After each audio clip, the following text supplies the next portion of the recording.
வணக்கம் நண்பர்களே, இன்னைக்கு நம்ம இறால் மோமோஸ் எப்படி பண்ணுறதுன்னு பார்க்கலாம். மைதா 200 கிராம் எடுத்துக்கலாம்.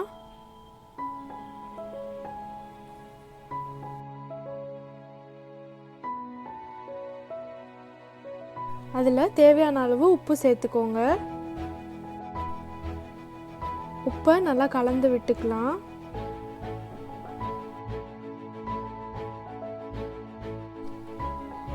கொஞ்சமாக தண்ணி சேர்த்துக்கலாம். இப்போ இதில் கொஞ்சமாக எண்ணெய் சேர்த்துக்கோங்க. இதெல்லாம் சேர்த்து சப்பாத்தி மாவு பதத்துக்கு பிசைஞ்சு எடுத்துக்கோங்க. இப்போ நம்ம இதை ஒரு 15 நிமிஷம் மூடி அப்படியே வச்சுருக்க போகிறோம். அதுக்குள்ளே நம்ம ஸ்டஃபிங் ரெடி பண்ணி எடுத்துக்கலாம். அதுக்கு இறாலை இந்த மாதிரி க்ளீன் பண்ணி அதை ஒரு மிக்ஸி ஜாரில் மாற்றிக்கோங்க. இப்போ நம்ம இதில் ஒரு 2 பச்சை மிளகா சேர்த்துக்கலாம். சின்ன பச்சை மிளகாவாக இருந்தால் ஒரு 3 சேர்த்துக்கோங்க. ஒரு 1/4 ஸ்பூன் மஞ்சள் தூள் சேர்த்துக்கலாம். மிளகுத்தூள் ஒரு 1/4 ஸ்பூன் சேர்த்துக்கோங்க. உப்பு தேவையான அளவு சேர்த்துக்கோங்க. இஞ்சி பூண்டு விழுது 1 ஸ்பூன் சேர்த்துக்கலாம். இதெல்லாம் சேர்த்து கொஞ்சம் கொரன்னு அரைச்சி எடுத்துக்கோங்க.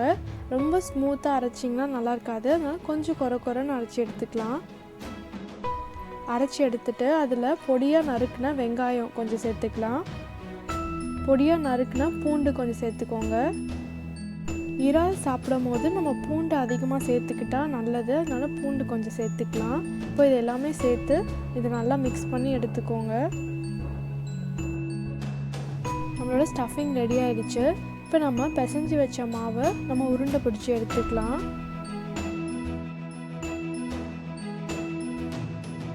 இந்த மாதிரி ஒரு சின்ன பால் சைஸில் நம்ம எடுத்துக்கலாம். இதை நம்ம திரட்டிக்க போகிறோம். இப்போது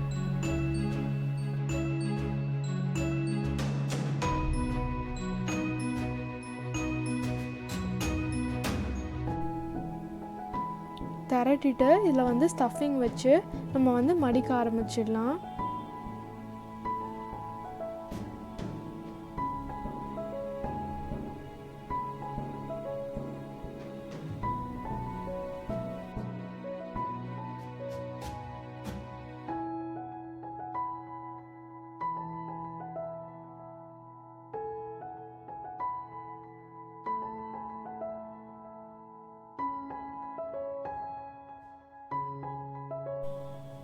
இந்த மாதிரி மடிச்சு எடுத்துக்கோங்க.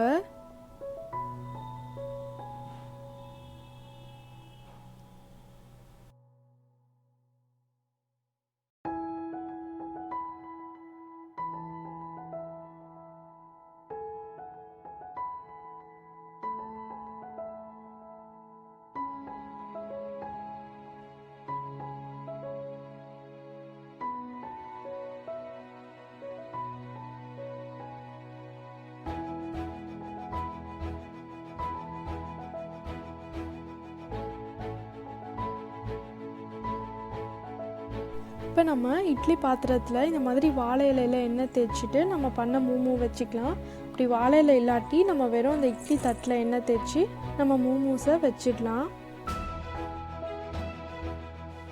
வச்சுட்டு இதை ஒரு 20 நிமிஷம் வேக வச்சு எடுத்துக்கோங்க. மோமோஸ் நல்லா வெந்துருச்சு. இதை நம்ம உடனே எடுக்கக்கூடாது, கொஞ்சம் ஆறுனதுக்கப்புறம் எடுத்திங்கன்னா ஒட்டாமல் வரும். அவ்வளோதான், நம்மளோட இறால் மோமோஸ் இன்னைக்கு ரொம்ப சூப்பராக ரெடி ஆகிடுச்சு. குழந்தைங்களுக்குலாம் இது கண்டிப்பாக ரொம்ப பிடிக்கும். நம்மளோட ரெசிபி உங்களுக்கு பிடிச்சிருந்துச்சுன்னா லைக், ஷேர், கமெண்ட் பண்ணுங்கள். நம்மளோட சேனல் சப்ஸ்கிரைப் பண்ணாதவங்க சப்ஸ்கிரைப் பண்ணுங்கள். நன்றி நண்பர்கள்.